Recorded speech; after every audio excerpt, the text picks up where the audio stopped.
আমাৰ এই কেন্দ্ৰত 736জনে পৰীক্ষাত অৱতীৰ্ণ হৈছে। গতিকে সুকলমে সকলোৱে পৰীক্ষাটি দি থৈ গৈছে আৰু আশা কৰিছোঁ আগন্তুক দিনসমূহতো তেওঁলোকে সুচাৰুৰূপে পৰীক্ষাবোৰ আজি যেনেদৰে তেওঁলোকে দিছে তেনেদৰে পাৰ হ'ব। আৰু আমাৰ যিসকল ইনভিজিলেটৰ আছে তেওঁলোকৰ সকলো সুন্দৰকৈ তেওঁলোকক যিখিনি সা সুবিধা লাগে আমি সেইখিনি সা সুবিধা ইয়াত কৰি দিছোঁ। আৰু কেন্দ্ৰটোত ইতিমধ্যে সুকলমে পৰীক্ষাটি হৈ গ'ল। আজি ইংৰাজী বিষয় আছিলে আৰু সকলো ছাত্ৰ ছাত্ৰীকে মই আগন্তুক বিষয়সমূহলৈকে তেওঁলোকৰ মই আন্তৰিক শুভেচ্ছা জনাইছোঁ। ইতিমধ্যে দেখা পোৱা গৈছে যে অতীজৰে পৰা দেৰগাঁও হায়াৰ ছেকেণ্ডেৰী স্কুলৰ যিটো পৰীক্ষা কেন্দ্ৰ, এই পৰীক্ষা কেন্দ্ৰটোৰ কাৰুকাৰ্য যিবিলাক ভিতৰুৱা কামেই হওক বা যিখিনি নিয়াৰী ADR যিবিলাক এক্সাম হৈ গৈছে, ইতিমধ্যে আমি গম পাইছে আপোনালোকে চবেই যে গোলাঘাট জিলাখন প্ৰথম হৈছে। গতিকে তেওঁলোকৰ যিখিনি কামখিনি সেই কামখিনি যথেষ্ট উন্নত মানৰ আৰু সেইখিনিৰ লগত আমি একেলগে কাম কৰিবলৈ আমি ভাল পাইছোঁ। আৰু অভিভাৱকসকলেও এই ক্ষেত্ৰত সুবিধা হৈছে, যিহেতুকে যান জঁটৰ তেনেকৈ আজি ৰাতিপুৱা অসুবিধাৰ সৃষ্টি হোৱা নাই আৰু ছাত্ৰ ছাত্ৰীসকলে আহি সময়মতে উপস্থিত হৈছে।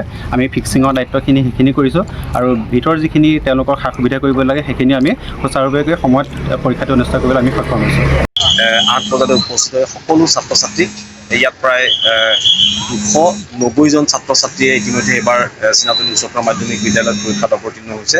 সকলো ছাত্ৰ ছাত্ৰীক আমি একোটিকৈ কলম প্ৰদান কৰিছোঁ আৰু আমি নিজেও ধন্য হৈছোঁ।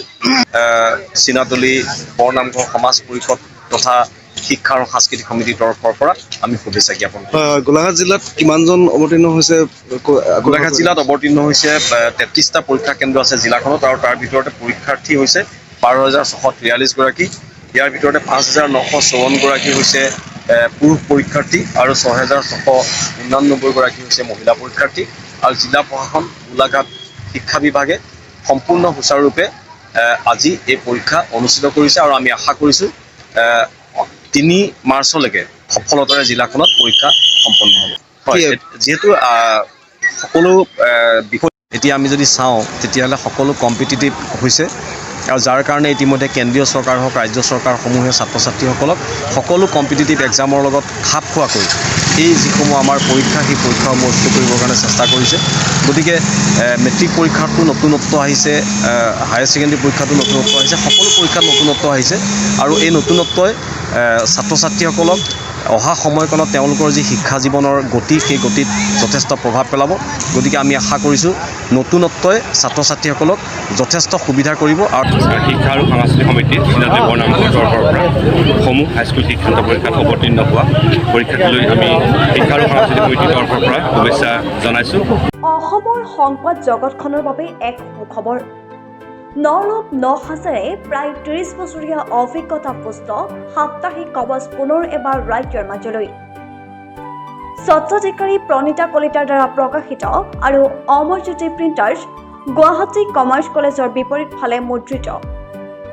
আমাৰ ঠিকনা মুখ্য কাৰ্যালয় অসম ফৰেষ্ট স্কুল, হৰি মন্দিৰ পথ, গুৱাহাটী আৰু অস্থায়ী কাৰ্যালয় Kalita market, Bijoynagar, Kamrup, Assam.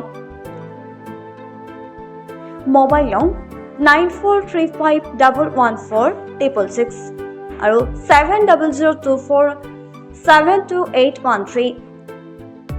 Mail ID prabhati.ahom@gmail.com।